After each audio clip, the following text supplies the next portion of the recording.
नमस्कार। श्री गणेशाय नमो नमः।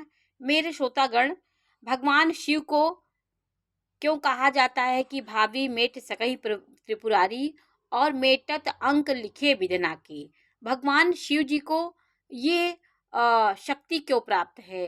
क्यों ऐसा कहा जाता है कि भगवान की भक्ति, भगवान भोले बाबा सब चीज को पलट सकते हैं, उनकी ये क्षमता है, वो ग्रहों को भी बदल सकते हैं।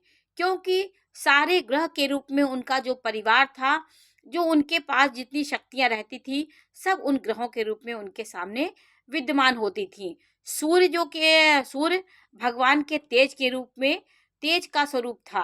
भगवान का जो तेज था वो सूर्य देवता थे। बुध जो हैं वो गणेश के रूप हैं।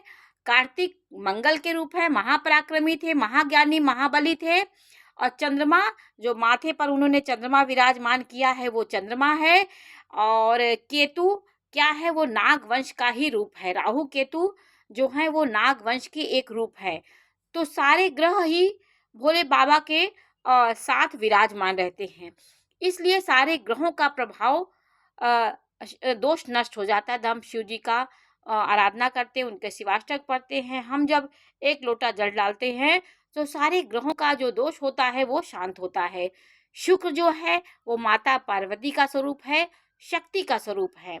शुक्र को हम आदि शक्ति से जोड़ते हैं। शुक्र देवता ये स्त्री से जुड़े हुए हैं, माँ लक्ष्मी, माँ जगदम्बा।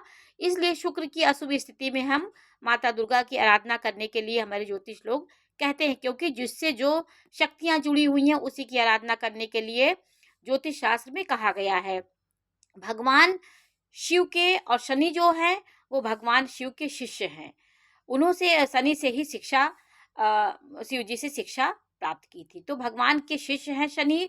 नंदी है, वो गुरु का स्वरूप है। नंदी गुरु हैं, मंत्री हैं, उनके द्वार में रहते हैं।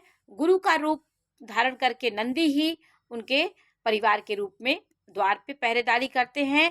किसी भी जातक की सूचना वो भोले बाबा तक पहुंचाते हैं। जब हम उनके कानों में कुछ कहते हैं, उनसे हम अरदास लगाते हैं, तो वो भगवान शिव के पास वो चीज पहुंचाते हैं।